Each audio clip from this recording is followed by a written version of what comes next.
तो आज हम जा रहे हैं एक ऐसे गांव में जहां हमें नहीं लगता कि बेसिक कम्युनिटीज भी होंगी, जैसे कि लाइट, पानी, स्कूल, टॉयलेट्स और आदि समस्याएं। इस गांव का नाम है नया गांव।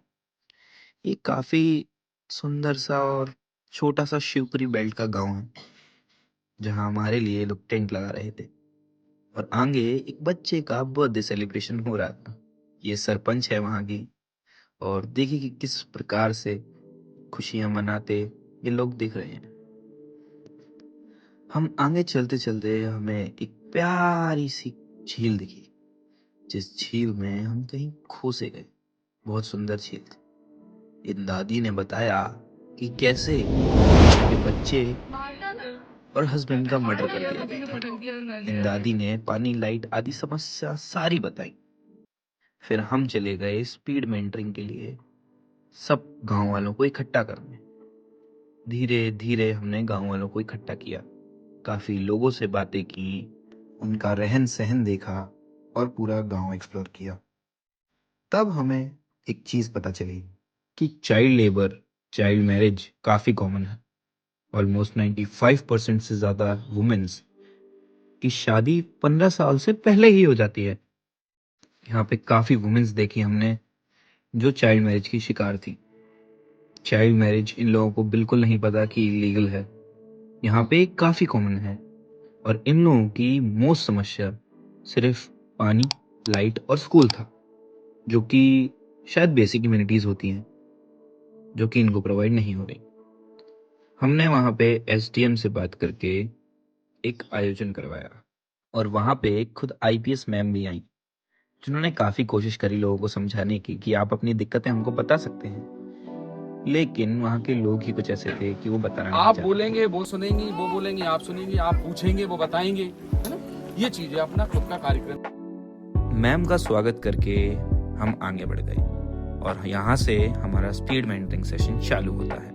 हमने स्पीड मेंटरिंग सेशन में काफी सारे टॉपिक्स कवर किए, जैसे कि sexual exploitation, child marriage, right to education और बहुत सारे। एक 14 साल की लड़की, जिसका नाम हम डिस्क्लोज करना नहीं चाहेंगे, उसने अपना सच हमारे सामने बताया। मतलब कि मेरे पापा के यहाँ है। ठीक है। मेरे पापा के यहाँ है और वो मुझको डॉक्यूमेंट नहीं दे रहे हैं। क्यों? क्योंकि मतलब कि उन्होंने मेरे साथ छेड़खानी करी है, और वो चाहते हैं कि हम लोग है ना, मतलब मेरी मम्मी और मैं वहीं रहे उनके पास और उनके साथ ही रहे। पर है ना, वो मेरे साथ छेड़खानी करते हैं। बस कहते हैं कि तुम मेरे साथ सब कुछ कर लो, वो वगैरह वगैरह, आप जानती है।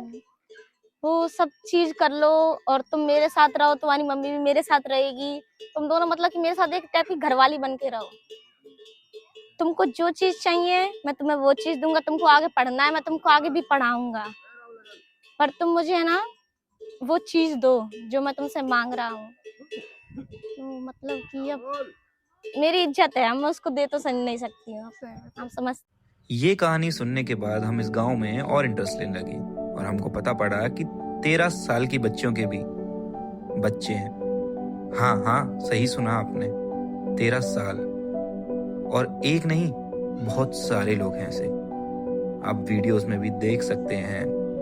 यहाँ बेसिक कम्युनिटीज नहीं है, लेकिन शादी 15 से पहले ही हो जाती है। ऐसा क्यों? ये गवर्नमेंट की नहीं, समाज की दिक्कत है। आज हमारा समाज ही ऐसा हो चुका है जहां लोगों को समझ नहीं आता कि वो क्या कर रहे हैं, सही या गलत। हमारे इस सेशन में हमने काफी चीजें पता करी, काफी फीडबैक्स लिए और बहुत कुछ। जैसे कि हमें पता लगा कि यहाँ पे लोग सिर्फ इसलिए शादी करा देते हैं क्योंकि उनको डर लगता है कहीं उनकी लड़कियां भाग तो नहीं जाएंगी। ये सुनने में काफी ऑकवर्ड लगा होगा, लेकिन सच तो यही है कि इनको ये लगता है कि इनकी बेटियां कहीं पढ़ लिख के किसी के साथ भाग तो नहीं जाएंगी। न जाने इस गांव में क्या क्या हो रहा है। इस गांव का नाम नया गांव है, लेकिन मेंटेलिटी वही पुराने वाली। इस गांव में काफी जमीनी डिस्प्यूट्स भी थे, जैसे कि सरकार ने इनको 18 बीघा जमीन अलॉट की थी, लेकिन उसकी नपाई छटाई अभी तक इनको नहीं मिली, इनका हिस्सा इनको नहीं मिला। और इसके लिए हमने इनको अपने अपने एडवोकेट्स प्रोवाइड किए, जो हमारे लीगल सेल में काम करते हैं।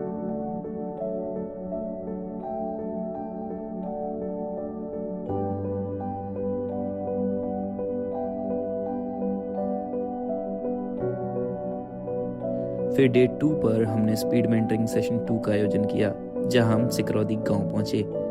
सिकरौदी गांव में हम एक छोटे से स्कूल में गए। तब तक के लिए सिनेमैटिक्स एंजॉय कीजिए।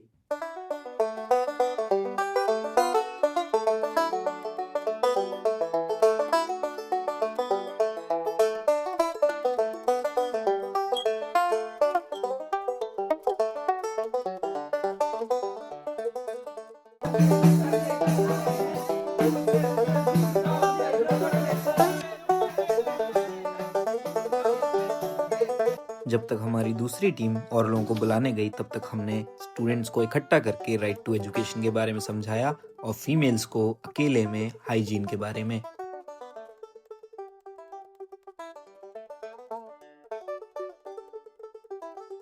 स्टूडेंट्स से कई सवाल किए गए, जैसे डेली कौन कौन आता है, कौन कौन स्कूल नहीं आता, और जो नहीं आता वो क्यों नहीं आता।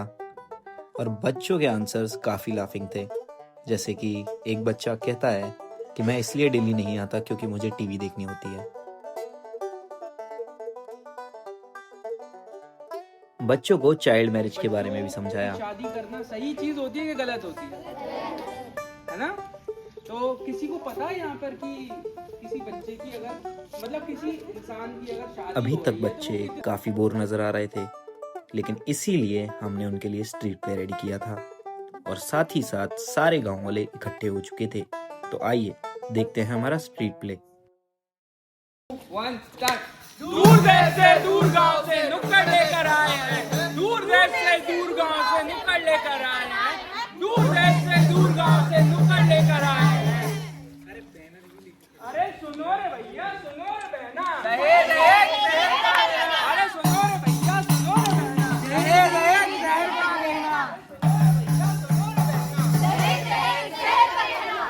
रे भैया,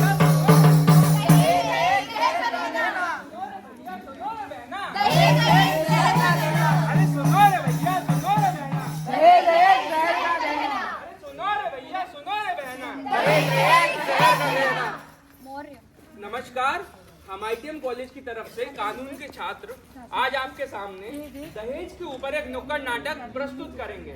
तो आइए इस कहानी को हम शुरू करते हैं। तो कहानी कुछ यूँ शुरू होती है भैया। बाबूजी और राकेश अपने घर में बैठे हुए हैं और सूरज चाचा अपनी पगड़ी हाथ में लिए उनकी तरफ आते हैं।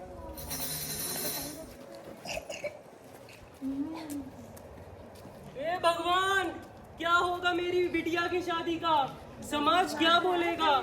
उंगली उठाएगा। 5 लाख जो दहेज के लिए जमा कर देते वो कैसे होंगे?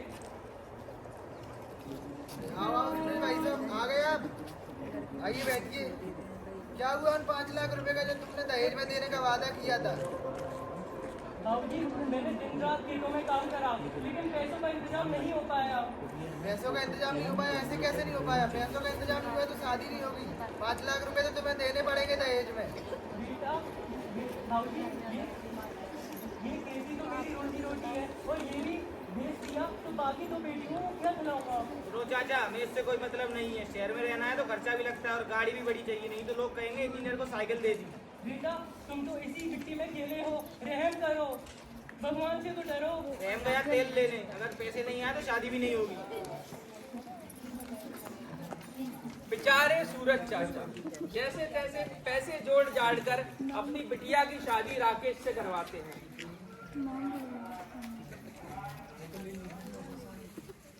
और फिर समय का पहिया घूमता है।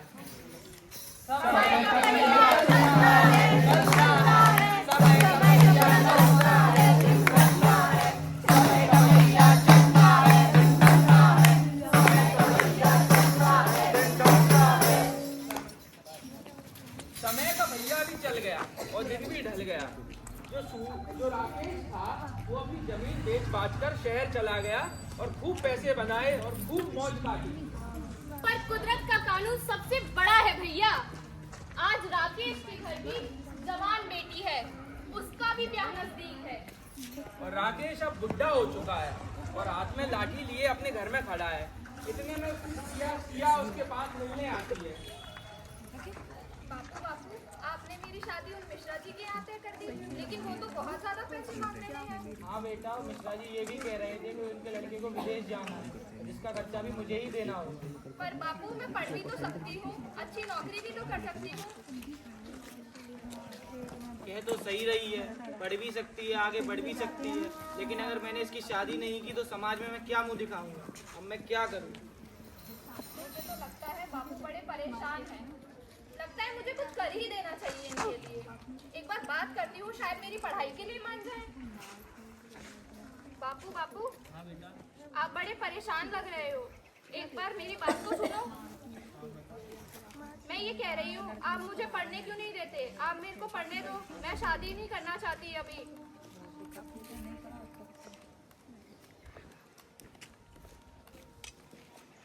वही दर्द है और वही चौखट जो राकेश ने सूरज चाचा के साथ सालों पहले किया था, आज वही इसके साथ भी हो रहा है। इसकी बिटिया के लिए भी दहेज मांगा जा रहा है, लेकिन बेचारा कुछ कर नहीं पा रहा है, बस सर पीट रहा है अपना।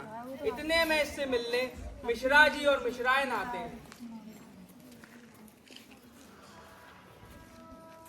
अरे राकेश, नीचे क्यों बैठे हो? तुम्हारी वजह से।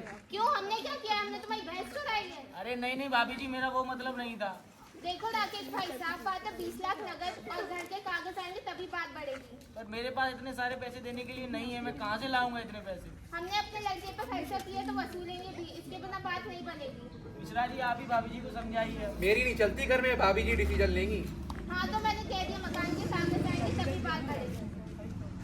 राकेश को अब पुराना दृश्य याद आता है, सूरज चाचा की पगड़ी और उनका रोना।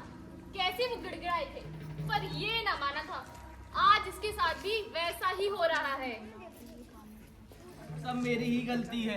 ये मेरी बेटी की शादी नहीं, मेरे कर्मों की सजा है। मैंने सूरज चाचा का खेत लूटा था, आज मेरा खुद का घर लूट रहा है। तो सुनो गांव वालों और सुनो बच्चों, जो राकेश के साथ हुआ वो किसी के भी साथ हो सकता है। जो इसने सूरज चाचा के साथ किया, आज ये भी वही भुगत रहा है और कुछ कर भी नहीं पा रहा है। इतने में उससे मिलने वापस से मिश्रा जी आते हैं। पीछे है तो मैं बात करूंगी, कहाँ आगे आगे अरे चल मिश्रा जी कैसे आएंगे? घर में तो मिश्राइन की जलती है, तो मिश्राइन आ गई है। होना क्या है, हमारे पास नहीं है इतने पैसे देने के लिए। उसके बिना बात नहीं बनेगी। तो हमें भी आप जैसे लालची हो गए, अपनी बेटी की शादी नहीं करनी। अरे बापू, ये लोग फिर यहाँ आ गए। आपने आने कैसे दिया इन्हें? सुना नहीं मेरी बेटी ने क्या कहा? चले जाइए, हमें नहीं करनी आपके यहाँ शादी। हमें भी नहीं करनी बना गए थे। चलो शर्मा जी को फोन लगाओ। हाँ हाँ, जाइए जाइए। देखा बापू, आप ऐसे लालचियों के घर में मुझे ब्याहना चाहते थे, ऐसे लोगों के घर में। देखा, मैं कहती थी ना आपसे, मैं पढ़ूंगी लिखूंगी, अच्छी नौकरी करूंगी, लेकिन ऐसे हाथों बिकूंगी नहीं। हाँ बेटा, मैं तुझे पढ़ाऊंगा लिखाऊंगा, लेकिन ऐसे लालचियों के हाथों नहीं बेचूंगा। जी बापू। जीना यहाँ, मरना यहाँ, इसके सिवा जाना कहाँ। जीना यहाँ, मरना यहाँ, इसके सिवा जाना कहाँ। जब जीना यही है और मरना भी यही है, तो दहेज काय को लेते हो भैया? बिना दहेज के अपनी बिटिया को बिहाओ, और अगर दहेज लेते हो तो वो बहुत बुरी बात है, और दहेज के खिलाफ कानून हमें कुछ हथियार देता है। जैसे दहेज बंदी कानून। अगर कोई आपसे दहेज मांगता है तो डरना नहीं, सीधा पुलिस को बताना है। दहेज देना और दहेज देना दोनों ही कानूनन अपराध है, और इसके लिए 5 साल की सजा का प्रावधान है। और अगर गांव में कोई दहेज लेता या देता है तो पंचायत का काम है उसे रोकना, ना कि उसे बढ़ावा देना। प्रॉपर्टी का हक, एक पिता की प्रॉपर्टी पर जितना एक बेटे का अधिकार होता है, उतना ही एक बेटी का भी अधिकार होता है। इसलिए दहेज देकर उसे पराया ना करें, उसे पढ़ाएं लिखाएं और सक्षम बनाएं, ताकि वो अपने परिवार का, अपने गांव का और अपने देश का नाम रोशन कर पाए और खुद के लिए खुद के भविष्य को बहुत बेहतर बना पाए। तो आइए हम सब मिलकर संकल्प लेते हैं बहू नहीं बेटी लाएंगे, बहू नहीं बेटी लाएंगे, बहू नहीं बेटी लाएंगे, बहू नहीं बेटी लाएंगे। धन्यवाद।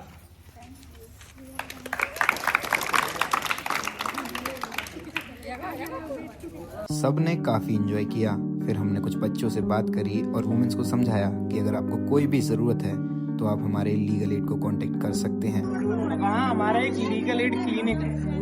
अगर किसी को भी कानूनी सहायता चाहिए हो किसी भी प्रकार से, आप आके वहाँ गेट नंबर 3 पे हमारा लीगल एड क्लिनिक है। मैं सर को अपना नंबर दे दूंगा। आपको मुफ्त में अगर कोई भी कानूनी सलाह चाहिए हो तो आप आके अपनी समस्या विश्वविद्यालय का मैं आपको बता दूंगा कि जो भी आपकी सहायता होगी आपको वकील भी मैं करवा के दे दूंगा। जो लेकिन मेजर प्रॉब्लम तो हमें तब नजर आई जब हमने इन बच्चियों से बात करी। एक दिन वो आपको गलत नजरों से देखता था? क्या वो कभी आपका पीछा करता था? क्या उसने कभी आपको गलत तरीके से छूने की प्रयास करा?